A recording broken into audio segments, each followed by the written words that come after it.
Hey, welcome to Next Level Method Podcast. I'm Richard Ryerson. And I'm Matt Lilly. And we're here to help you take your life to the next level. Let's get started. All right, so Maria, we had Simon Hill on the show today. Man, I didn't know what to expect. You know, we were kind of goofing around before saying, what am I going to talk to him about this plant-based stuff? But man, I really learned a ton talking to this guy. It's overwhelming. We kind of address that, like, because I want to eat more healthy. Simple lifestyle changes is what he professes. I learned a lot. I'm curious to learn more about him.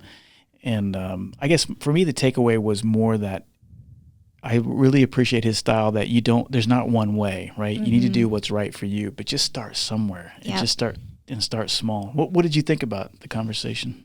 Yeah, I agree. He made it sound less overwhelming. Yeah. And then just start and just moving from processed food to more plant-based, whole foods, anything that you can do, anything you can afford, it's better.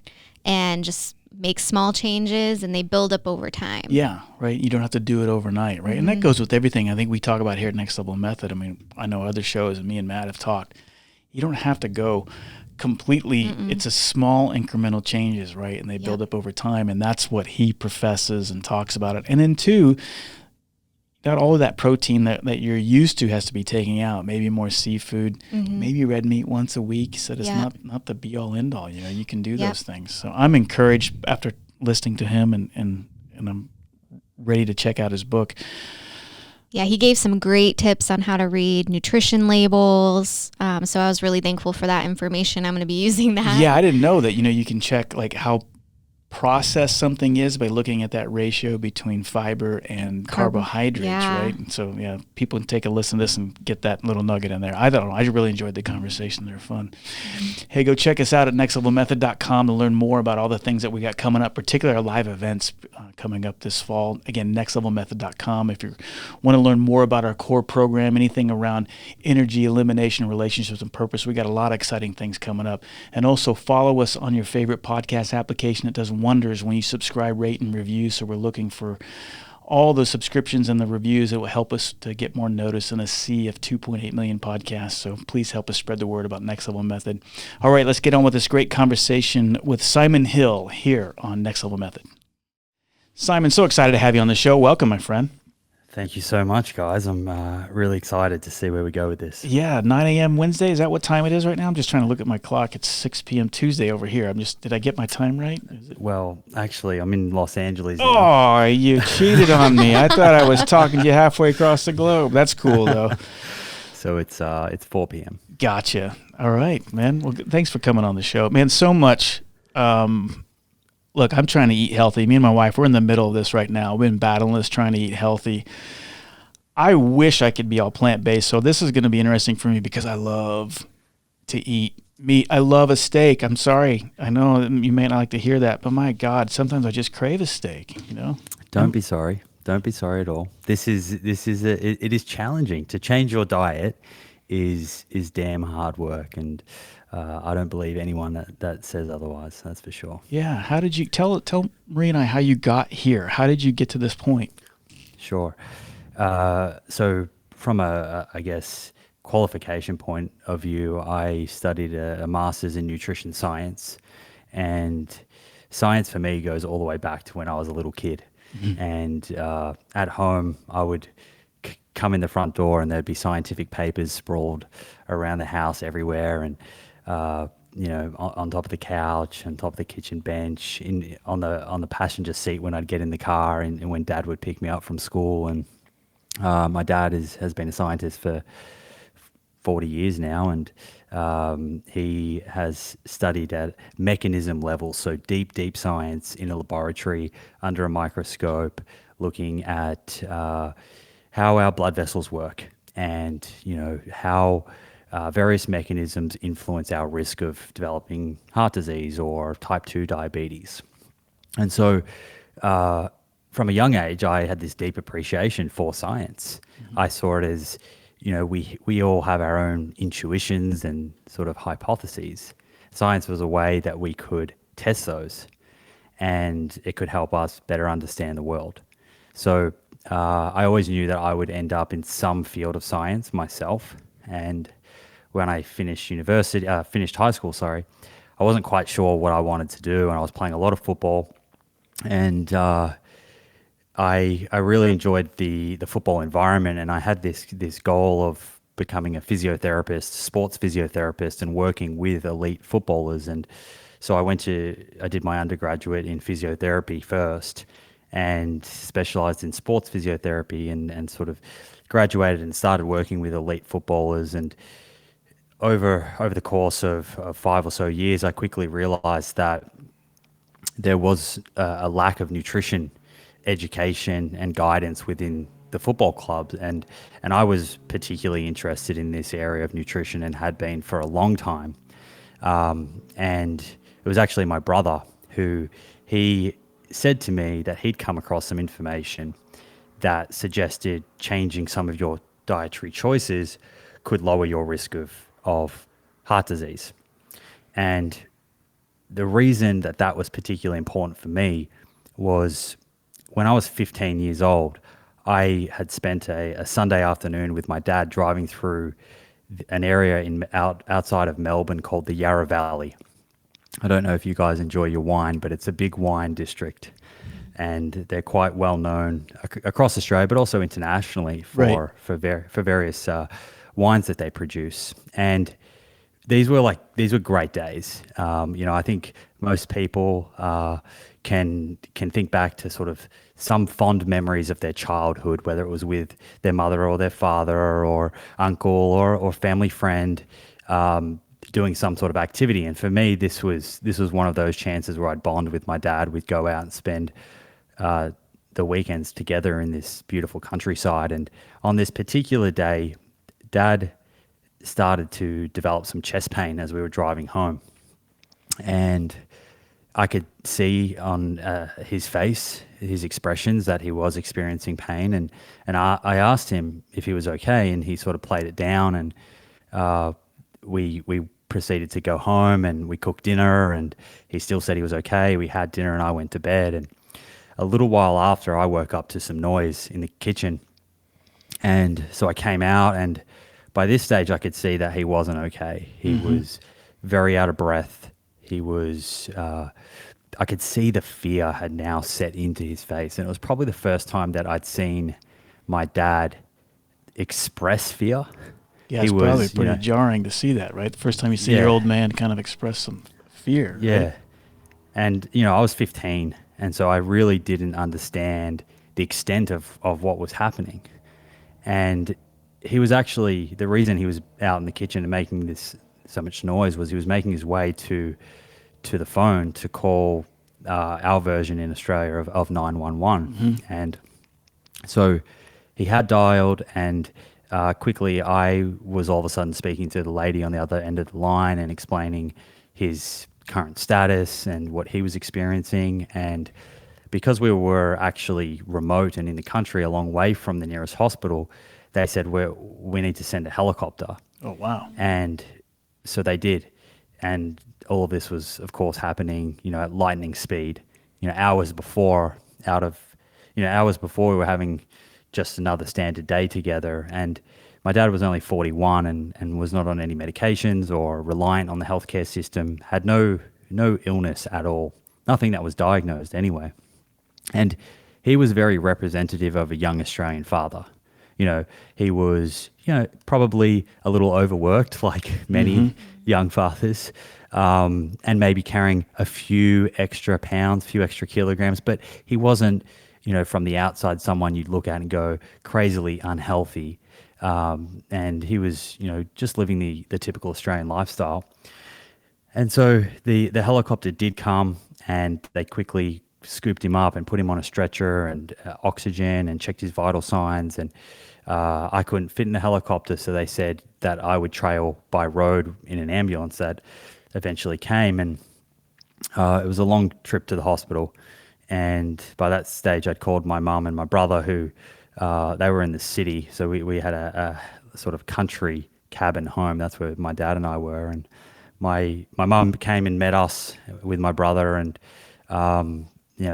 the doctor came out, and all we cared about in that moment of time was that my dad was going to live. and they did save his life, and they told us that, and he was having a severe heart attack.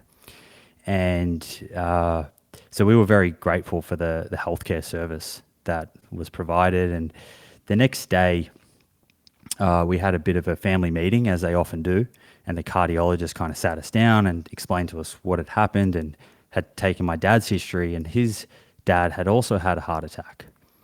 And, we hear this all the time. I bet, you might have even heard something similar to this in terms of heart disease running in families, or strokes, or various types of cancer, etc. And, the cardiologist said to my brother and I, my brother was 18, I was 15. He said, as you get older, you're nearly young adults. As you get older, you need to be screened. And that is good advice, actually.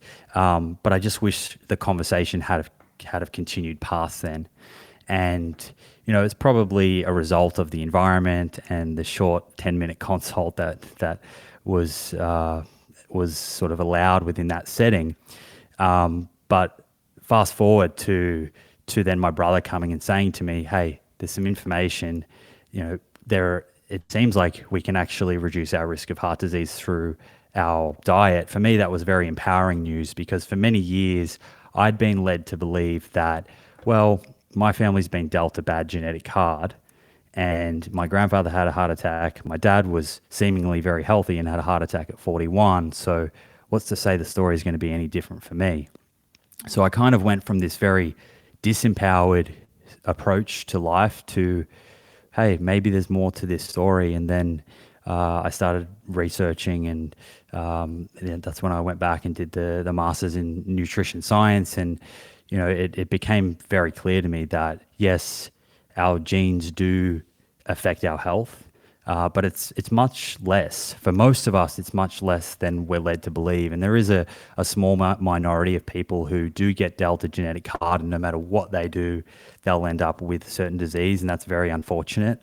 But for most people, genes are probably controlling, it seems through twin studies, around 20% of someone's chronic disease fate, and 80% is controlled by the environment, the decisions that we make, how we interact with the world. And when you have that information, life all of a sudden starts to look a lot more promising. It's interesting when you talk about, I think we've all heard, hey, eat better and you can prevent this. But I think what's new for me is that you can actually reverse some of these things. We've had a couple of guests on the show, and I got to admit, I'm 52, almost 53, and I've never really heard, and maybe it's just because I haven't been paying attention, but I just assumed that you couldn't reverse this. I mean, I know I've talked to doctors about heart health, and they've never told me that you can reverse this if you change your lifestyle. They always just told me, it's like, hey, if your arteries get clogged, your only options basically, it just gets worse, that it never gets better, and that your only options at some point, you got to have a bypass surgery. And so I got to admit, it's embarrassingly naive that thinking you can actually reverse some of this. I've had a few guests on here, right? I mean, is that normal? And am I so in the dark, or do more people know about that this can be reversed? No, I think most people, we've normalized this in society, so I think most people just assume that this is a part of aging, right? And that everyone's going to be affected by this. And look, we all are going to die of something. We right. know that. I'm not saying reverse the dying process, but reversing the clogging of the arteries, I think, is the thing, right? And that's an important point, because there's a difference between living 80 years and having 20 or 30 years of chronic disease and being on lots of medications and having quality of life affected, versus living 80 years mostly in very good health. And that's when I wrote my book, that was one of the key messages. This is not about being immortal or anything like right. that. It's to your point, it is right. You can you can make changes to your lifestyle and at least stop the progression of disease, but in certain circumstances, potentially reverse it. For example, a lot of, and there is some debate around the terminology, whether it's reversal or remission, but a lot of people living with type 2 diabetes can, for example, completely come off of insulin and no longer require that medication if they make lifestyle changes soon enough after being diagnosed. So is a lot of this around, again, I'm ignorant to all the science behind all of this, but is a lot of this stopping the inflammation? Is it stopping what people talk about leaky gut, to get that barrier in the intestines to stop getting the toxins to enter your bloodstream? Is that what we're talking about here? That's definitely a big part. So the diversity of bacteria in our microbiome, and when we're eating a Western diet, which is high in saturated fat and low in fiber, we lose diversity of the microbiome of those bacteria. And with reduced diversity, we get more of this production of inflammatory molecules. And as you say, leaky gut, which essentially is the sort of cells that line our gut coming a little bit apart. Those tight, they call them tight junctions. And as it comes a little bit apart, what leaky gut means is you're allowing room for these inflammatory molecules to move from the gut into the bloodstream. Certainly that's a big component, and a lot of that is down to the very low fiber diet that most people in Western countries are consuming. And if you said to me, what's the one thing that people could focus on for their diet, it would be fiber. Because if you take your diet from the average of, say, 12 to 15 grams of fiber a day currently to more like 30 to 35, which is where people should be hitting, if you do that, there's only one way of doing it, and that is to eat more fruits and vegetables, whole grains, legumes, nuts, and seeds. And what you find is that straightens up everyone's diet automatically, because when you're filling up on those foods, it's knocking out some of the less healthy foods at the same time. And you're feeling less hungry because you're more full, right? Is that Absolutely. part of it? Yeah. Yeah. So, and that again ties back to the microbiome. Not only are those foods very low calorie density, which means that they're high volume for the number of calories per bite. So Right. that fills you up in itself, the actual volume of the food. That's one of the big advantages of a plant-based sort of approach. As you eat more whole plant foods, you are likely to fill up on less calories through the change in calorie density. But there is also something else happening at more of a cellular level.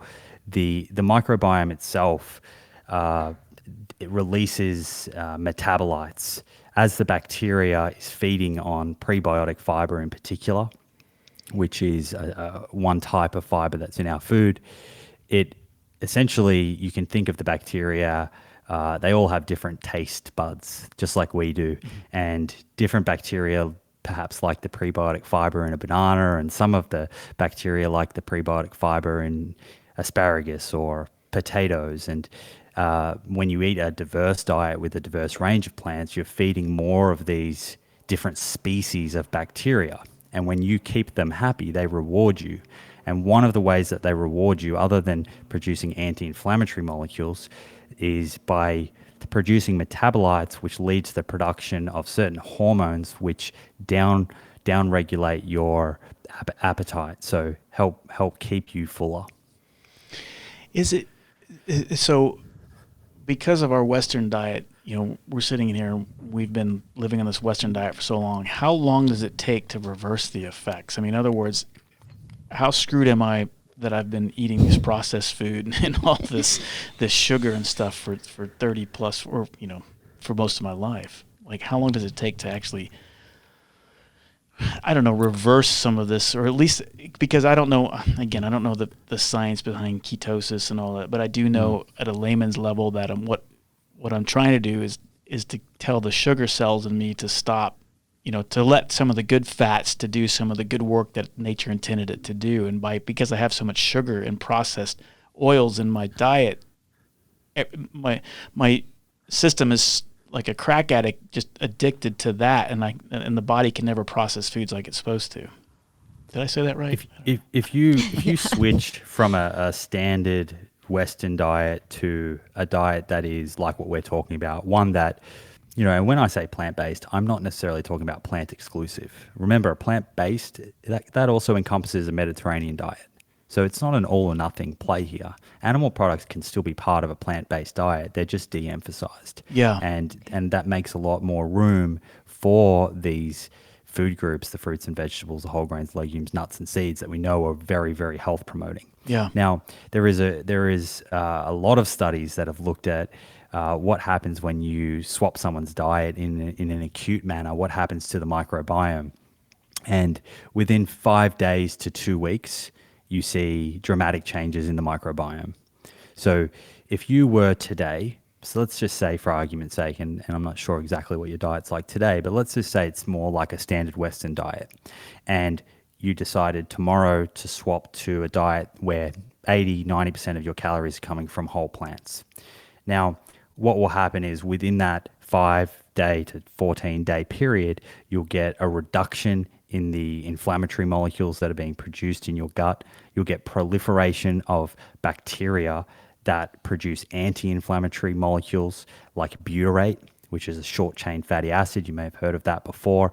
That butyrate acts directly to keep those tight junctions tight. Yeah. So it is like the gold molecule for clearing up leaky gut or preventing it from occurring in the first place. You'll also get a reduction in the production of what's called secondary bile salts.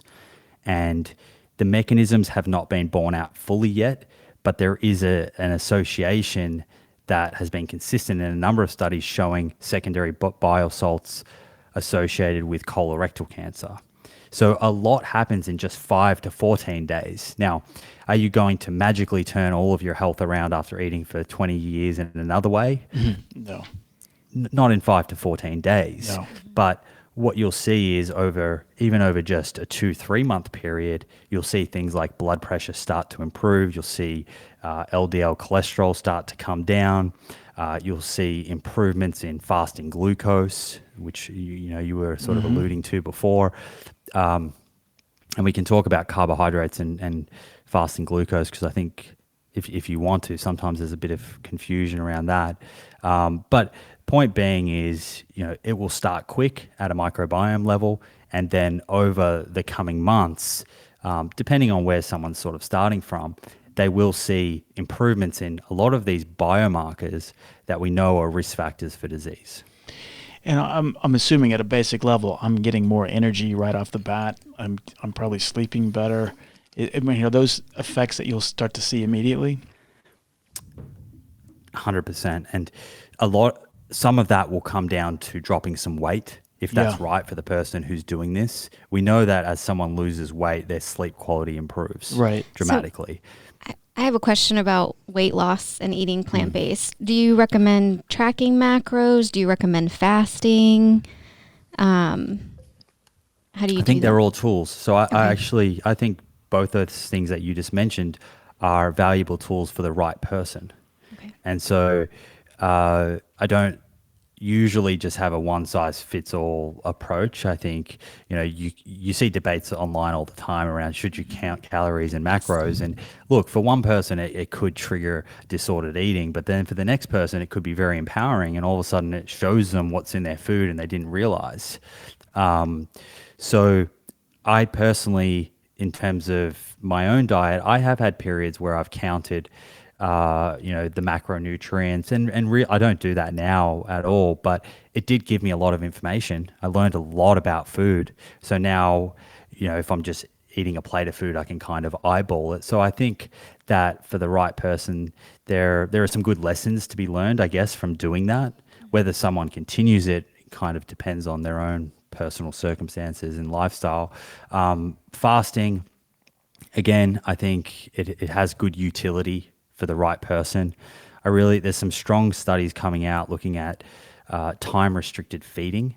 I'm not sure if you've heard of that term. Yeah, that's what I do. So that's what I was asking, because I'm curious. Am I doing the right thing? What is time-restricted feeding? That you only eat certain... In like a certain window.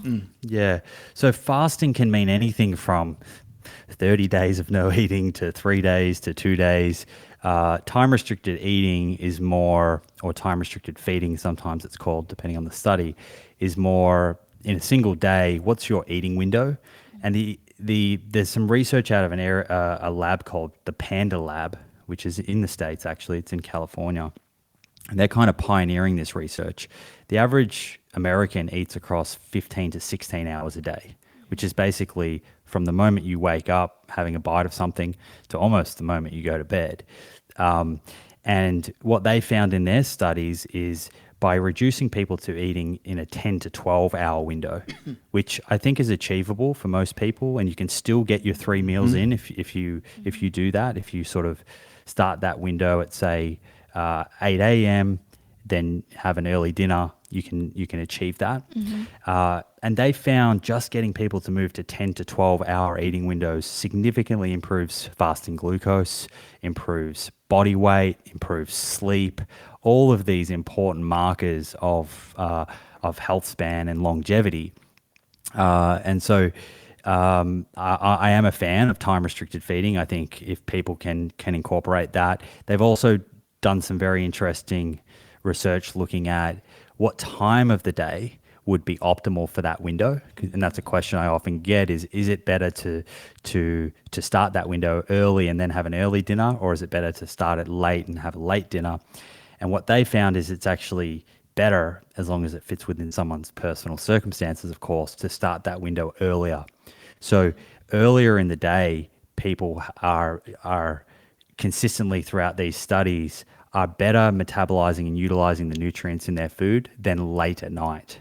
So the advice that's really come out of that group is to try and have more of your calories in the sort of front half of the day, and try and avoid having a huge amount of calories sort of an hour before going to bed or something like that. Anytime, and I know me and my wife are going through this right now, like it can seem so overwhelming. It's not like you got to convince me that this is a good way to go. I'm well beyond that.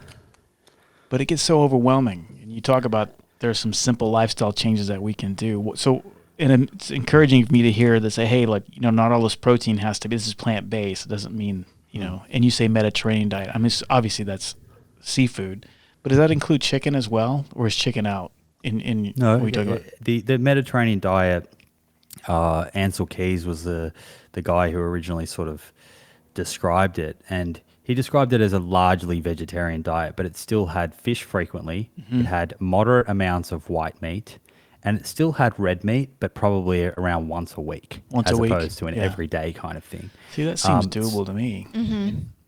Look, if everyone ate like that tomorrow, we would see dramatic reductions in chronic disease. Yeah. So to your point though, it's a great one. It seems so overwhelming. How does the average person move from a diet that's vastly different to that after eating it for 20, 30 years? How do they transition? And I don't have a magic answer for that, but what I've found is often because it's so overwhelming, people don't know where to start. And I think that the best way to approach this, if that is how you're feeling, is to just find one small change and start very, very small. I agree with Forget perfection. Yeah. Forget the perfection. Start small and celebrate when you are consistent with that small change, and then over time build on it. And instead of trying to do everything in a week or two, play the long game. What can you do to your diet over the next couple of years? Yeah, I like that. And I agree with you 100%. And even we were talking before the recording, and again, me and my wife have been trying to do this for some time. And just yesterday, she had cut up avocado in slices in there. It was just sitting out. And I noticed when I was eating it, and I told my wife yesterday, I said, I'm eating this, and it's like I crave this, and I get more satisfaction out of eating this than I would, say, a potato chip. Like even the thought of a potato chip now kind of grosses me out when I ate that. And I wouldn't have said that a year ago. A year ago, I'd been like, freak avocado. You know what I mean? So it's almost like my body, and like the more, and we do intentionally try to eat less processed food, right? Significant a year ago. But I feel like I'm craving those things. Like I'm craving, like you would show me like a nut mix or something. I'd be like, oh, it's so gross, it's so dry. But now I crave it. Does that make so? I don't know if something's happening to my body or my mind or what has happened, where like that avocado and the thought of a soda kind of grosses me out like right now. Like that all that sugar kind of grosses me out right now. Because I only drink water and tea. I only drink water and tea now. I don't even drink sodas, right? Anyway, sorry. Everything you're saying is super common, and I think it actually pays to remember that in America, and very similar in Australia. In Australia, it's around half of the person's daily calories are from ultra processed foods, and in America, it's about 60%. Yeah, for sure. So again, there's all these crazy diet wars and fighting online, but I think everyone can agree that 60% of calories coming from ultra processed foods that's a problem, and perhaps that's the lowest hanging fruit that everyone should first focus on, and just focus on dialing that down. And as you say, and this is very common, as you dial down those foods have been designed by food scientists to be hyper palatable, irresistible. You know, all of us have to put our hand up and say they did a damn good job. They're delicious. They hijack our taste buds, right? And the more of those we're eating, I mean, it makes it very hard for blueberries or a handful of nuts, as you say, to compete with that. But as you start eating them less and less, then your taste buds do change. And to your other point, if you get that positive reinforcement of feeling better, you feel like you're sleeping better, or your energy's better, or your weight's better, then that tends to tie people a little more strongly to some of these changes, and helps people then double down and sort of lean further into that. Yeah. I don't know. What are so yeah, I love the idea of starting small, but I'm really encouraged that you said, hey, mainly fish and then maybe red meat once a week. What fish do we need to focus on? Because not all fish is good, right? I eat a lot of tuna, like straight out of the packets or the can. Is that good or is that bad? Because I would probably focus more on smaller fatty fish if someone was going to eat seafood, like mackerel or anchovies or sardines or even salmon. Yeah, the smaller the fish, the better, right? Why is that? Why is that better for you? It's lower on the food chain, so there is less heavy metal contamination. So the larger the fish, the more chance of those heavy metals passing up through the food chain and then bioaccumulating in the flesh of that fish, and then of course you eat it. So if you want to reduce your exposure to heavy metals, which I think most people would like to do, then sticking lower on the food chain is going to be a better option. Certainly those ones that I reeled off. The other one is if people eat oysters and mussels as well. Interesting. I don't like oysters and mussels, but do you like seafood? I love seafood. Yeah. Yeah, I grew up on the coast, so. Yeah, it's hard to get good seafood in Kansas. Yeah. But so I have a very daunting question. I have 2 kids. They go to public school, and I feel like it is a battle every day. They come home with candy, and now because of COVID, a lot of the stuff is free and given to them and almost pushed onto them. And as a working mom, convenience. So any advice there for the that moms? Does seem overwhelming. Like the preparation and like getting the kids trying to get into bed and trying to get and the planning and the prepping. It seems overwhelming. Yeah, and they're picky. And they're picky. I think this is another one where it's not going to be a perfect solution overnight. Trying to completely change your child's diet overnight is going to be challenging for a number of reasons, probably the biggest one being that they're picky and used to eating their favorite foods. There's 2 parts to this question, because one's the sort of school environment, and that comes back to like more policy and legislation and what we're doing from a food environment point of view. And then the other one is at home.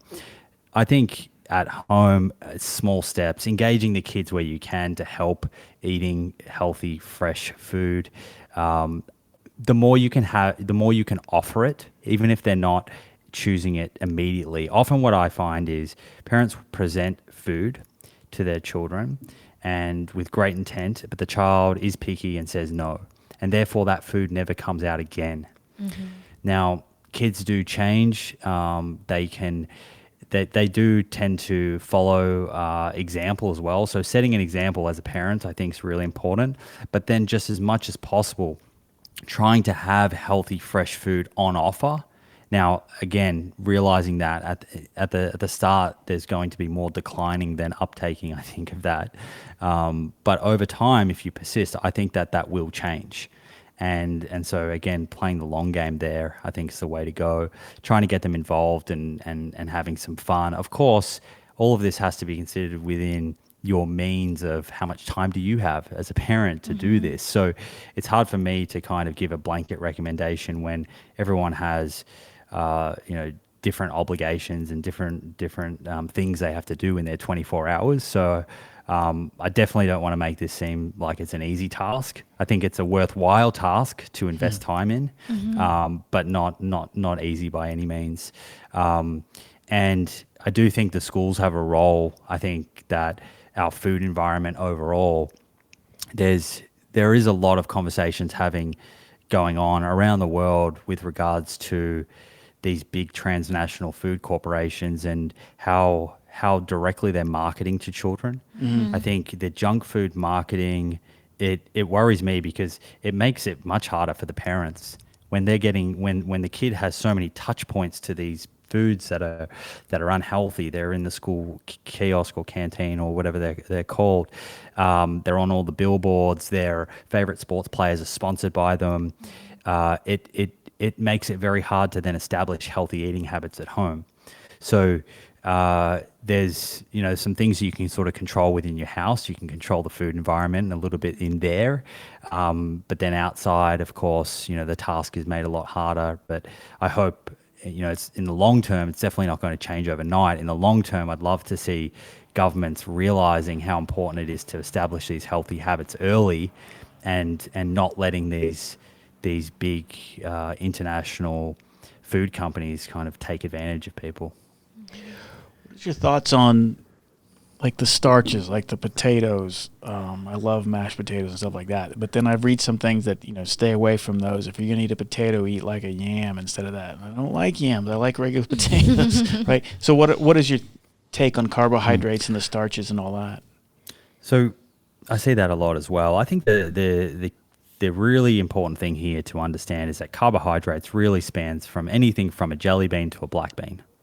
And I think all of us here can agree that those foods are going to have a different effect on our health. Yeah. And so I always come back to what do the studies show in terms of human health outcomes? When someone's exposed to that food or that nutrient, what are the likely health outcomes that people experience? And so definitely carbohydrates is an umbrella term. You can split it into two sort of broad camps of refined and unrefined. Refined being everything from glucose, these sort of added sugars, fructose, all the way to white flour. So all of the biscuits and whatnot. White flour is still a refined carbohydrate, whereas unrefined are your whole grains, your legumes, fruits, vegetables. Those are carbohydrates more in their natural form. And the reason they're very different is that in the case of unrefined carbohydrates, they're coming packed right next to fiber, more water, more vitamins and minerals. And the food matrix is very different between those two foods. Right. And therefore the effect on the body is very different. Now, potatoes, the much maligned white potato. Look, if you're frying it and getting it from McDonald's and in a whole lot really of oil, potatoes, then I would suggest that might not be the greatest of ways to eat the potato. But if it's a baked white potato, it actually on the satiety index, there's an index, a great study was done with hundreds of foods and looked at satiety, and white potato came out as number one. Really? So there are some interesting people around the world actually who have wanted to lose a lot of weight and have used white potatoes to help them do that, in terms of before every meal or whenever they felt hungry, they would first have to eat a white potato, knowing that it is super, super filling. So look, I think white potatoes are fine within a healthy dietary pattern. Yeah. A lot of this comes back to what is the overall dietary pattern. Again, if you're eating like that sort of plant-based, whether it's Mediterranean or even more plant-based dietary pattern, and you have some white potatoes in there, I don't think that's a problem at all. Yeah. If you're eating a super meat-heavy diet and white potato is your only vegetable, then that might be something that you want to look at. Right. So am I going to Target? Am I going to Walmart getting this stuff? Or do I have to go? I mean, obviously, if I can grow it myself, that would be great. The closest to the source as possible. But talking about convenience, am I okay going to the main chain grocery store and buying the packaged organic vegetables, or am I kidding myself? Where do you buy your vegetables currently now? I would say the vast majority of our vegetables are probably at a Target, like at a super Target, right? But my wife's always telling me to get the organic cucumbers instead of the other, or. So I think there's a couple things to sort of address here. When we look at the research on the benefits of, say, eating fruits and vegetables, and you see clearly people have reduced risk of type 2 diabetes, having a heart attack, reduced risk of dementia. These are not people that are buying, the Whole Foods organic fruit and vegetables. Mm-hmm. They're getting this benefit just buying regular conventional fruits and vegetables. Mm-hmm. So the first thing that I usually like to explain to people is that if you're swapping ultra processed foods and de-emphasizing animal products in favor of fruits and vegetables, right, forget the source. It doesn't matter which source. If it's only conventional that's within your means, then still go for it. That's going to be a massive move in the right direction. Now, organic is a very interesting one because it's very difficult to study. You can't do a randomized controlled trial and follow people for 30, 40 years looking right, at what are the health outcomes based on exposure to the various synthetic pesticides and herbicides that are in conventional food.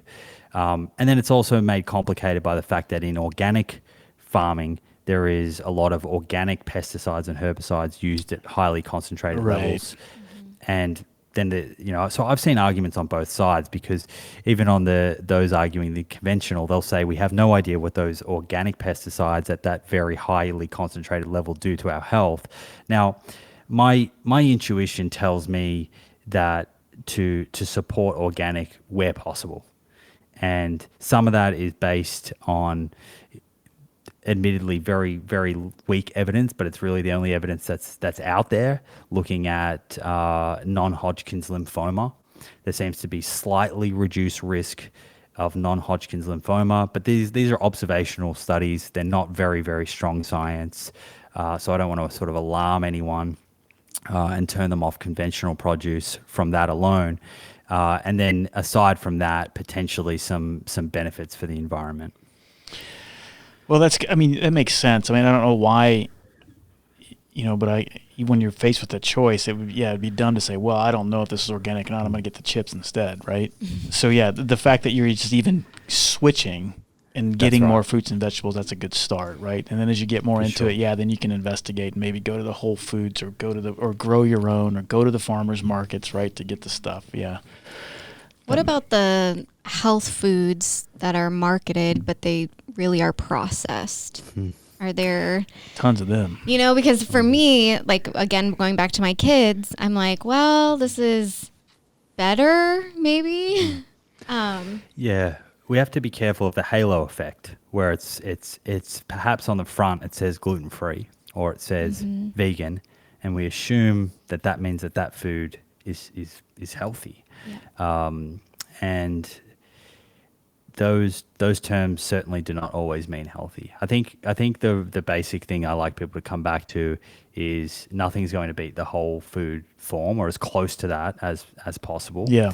But certainly within the processed foods, there are better options than others.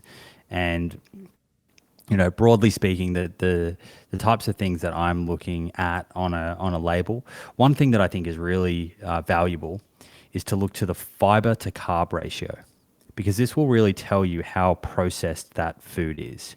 If what I look for is a 5-to-1 ratio or smaller. Meaning you want 5 times the fiber compared to the carbohydrates that are there. Opposite. Opposite. So if you have 20 grams of carbohydrates. I want to see 4 grams of fiber or more. Or more. So that's the minimum. Like I want a minimum of 5. Yep. Okay. Yeah. A minimum. And so what that's telling you is because the more you refine the carbohydrates in that product, the higher the carbohydrates will be and the lower the fiber in that product. So that 5-to-1 ratio is a very easy way for people to identify how refined are those carbohydrates. Back to what we were talking about earlier in terms of there's sort of 2 different buckets of carbohydrates. That's one thing I like to look at. And the other thing I do like to look at is saturated fat. And I would like to see that there's more unsaturated fats in that product than saturated fats. And I'd like to see that there is a good amount of fiber. And the way that I've found helps people determine that is using that 5-to-1 ratio. Does it say on those labels the fiber? I never noticed that. Yeah. It does say fiber. Okay. I just never really. I always look at the sugar that's in there, 'cause sugars and everything. If it doesn't say, you can assume that it's 0. So Okay. if you're picking up a sort of candy bar that has just super processed and has 40 grams of sugar and it doesn't say the fiber, that you're probably going to want to look for a better option. Yeah. Oh, that's very helpful. I never even thought about that. I like the 5-to-1. That's good. It is crazy. They're marketing ploys, I think, even looking at, look at this healthy, and the sports bars are notorious for that, right? Mm-hmm. You pick up like a Cliff bar or whatever, and don't mean you get sued by Cliff, but then it's got 30 grams of sugar in it. You know what I mean? It's insane. Yeah, you're not wrong. The other one is bread. So I use the 5-to-1 ratio for bread, and that's very helpful because a lot of the times the bread looks like it's a whole grain bread, but there's some tricks that the bread industry uses. One is they use brown rice syrup to dye the bread. Oh my God! So they're heavily refined. so it's actually a white, heavily refined bread that has then been dyed with this brown rice syrup. Oh my God! But the quick way of detecting 2 things I usually tell people to do there is the first ingredient should say whole, so whole meal, whole wheat, or whole something, whole rye or whatever, and look for the 5-to-1 ratio. And if you can find those 2 things on the one product, then you've probably found yourself a pretty good bread. Yeah. What about the breads, like what they call it, the 5 layer or 5 level? It was like made it in biblical times or whatever. It's like the Ezekiel? The Ezekiel breads, yeah. Are those good? Those are good because those are usually, at least in Australia, those are usually like a sprouted whole grain. Yeah, sprouted whole grain. So if those are a great option for sure. Yeah, we started getting more of those and like the little Ezekiel muffins. You got to keep them in the fridge. Yeah. But then putting that with like she got some kind of it's not maple syrup, but it kind of tastes like it's like plant-based agave. Yeah. And it's really good. I'm curious, what do you eat in a typical day? Yeah, what does your day look like? I start with, I probably have 2 or 3 different breakfasts on rotation, but my kind of simple mainstay is oats, and I'll have those sort of whole grain oats that are either soaked overnight and then eaten cold, or we'll cook them in a pot. And on top of those, I'll add lots of berries, some nuts, usually walnuts or pecans. I'll add, what else will I add on there? Some hemp seeds or chia seeds, something like that. That's a rich source of omega-3s. Chia seeds are really good, yeah. Yeah. And I used to add quite a bit of maple syrup to that in the early days. And I think maple syrup is a decent sort of sweetener if someone wants to use a little bit here and there. But I found over the years, as my diet has become less and less processed, that the sweetness from the berries makes that a very enjoyable kind of breakfast as it is. And there's some really good science looking at berries in particular, and this is a good one for the kids actually. Yeah. If you can get them to eat some berries, there are some randomized controlled trials now showing that the addition of berries, a berry smoothie they've actually used in one study, resulted in significantly less cognitive fatigue over the day. Okay. So particularly over around the 5 or 6 hours after consuming them. So if you have an important business meeting or something important at school, then that could be a food that you might want to look at introducing. Lunch, for me, I eat a lot of what I call kind of Buddha bowls. They're bowls with quinoa, chickpeas, lentils, maybe some tofu in there, lots of dark leafy greens.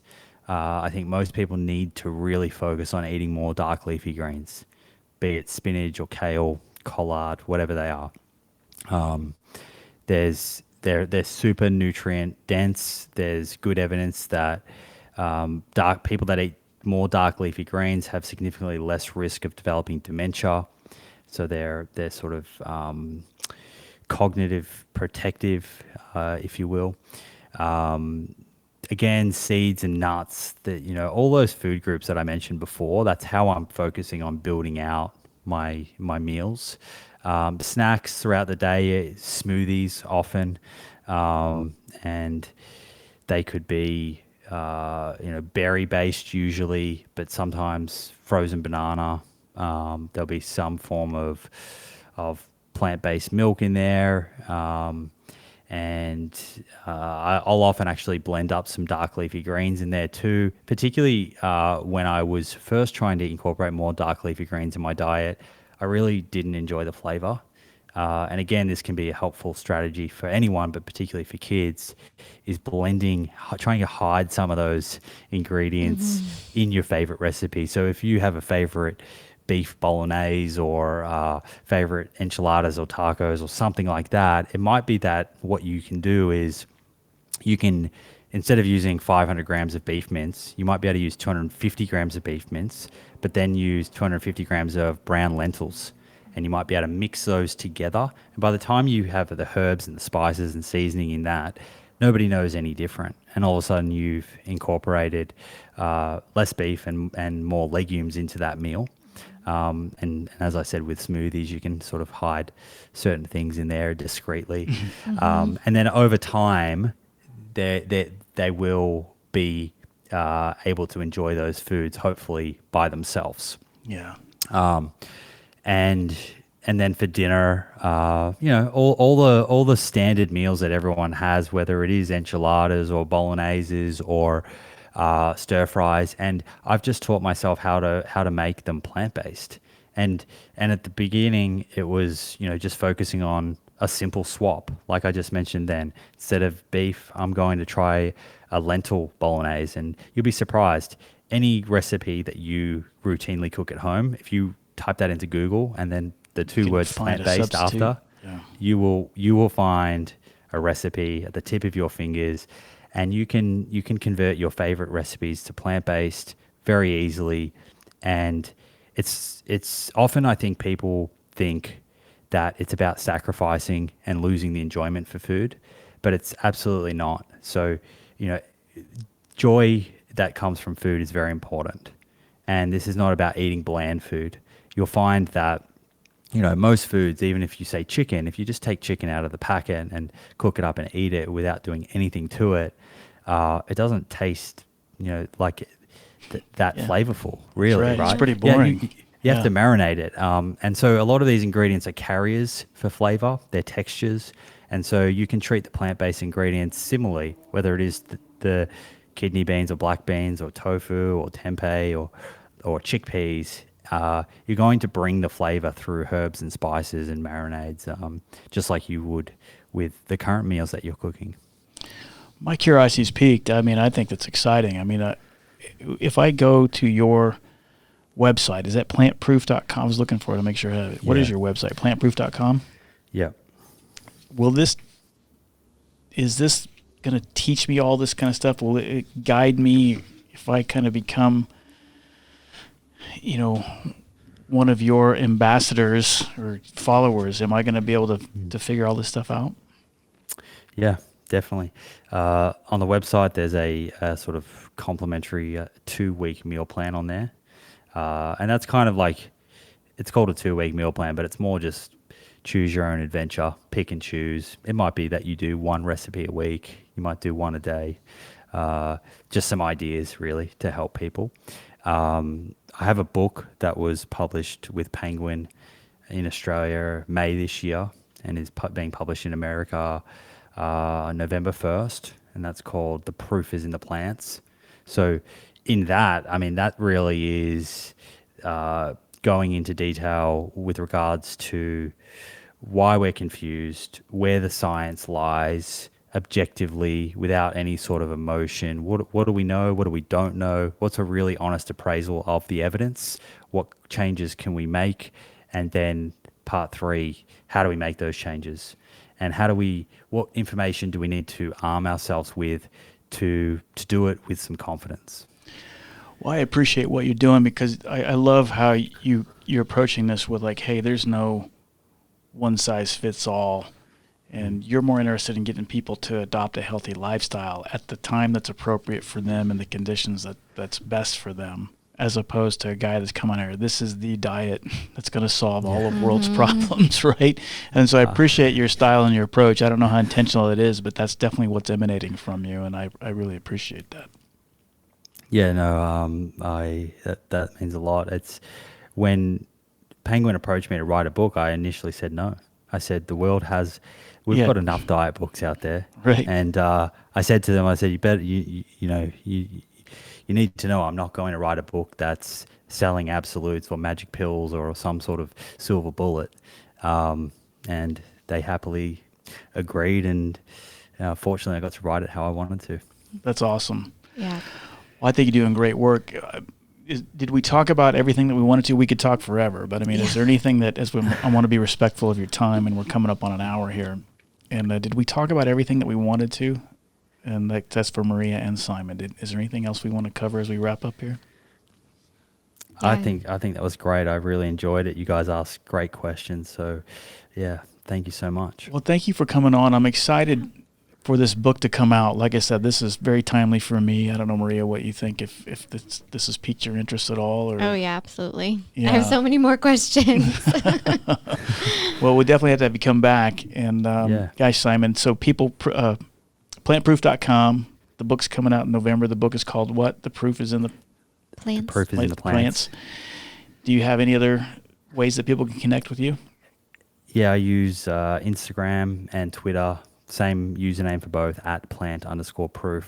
So if you want to connect and reach out and ask any questions, then please don't hesitate. Simon, so glad to have met you. I hope we stay in touch. And like I said, you always have a welcome home here on Next Level Method. I'd love to bring you back at a certain point and keep in contact with you. Thanks for coming on the show. Yeah. I'd love to come back on, guys. Thank you so much. And if you make some changes, please do keep me posted. Yeah, I will. Oh, yeah. I'll keep in touch with you. So, yeah, thanks for coming on the show, Simon. Appreciate it. Hey, thanks for tuning in to the Next Level Method podcast. If you found some value in this, tell somebody about the show. Tell your friends, tell your spouse, tell your kids. Let them know all about Next Level Method. And go to nextlevelmethod.com to learn more and join our community. Thanks for tuning in.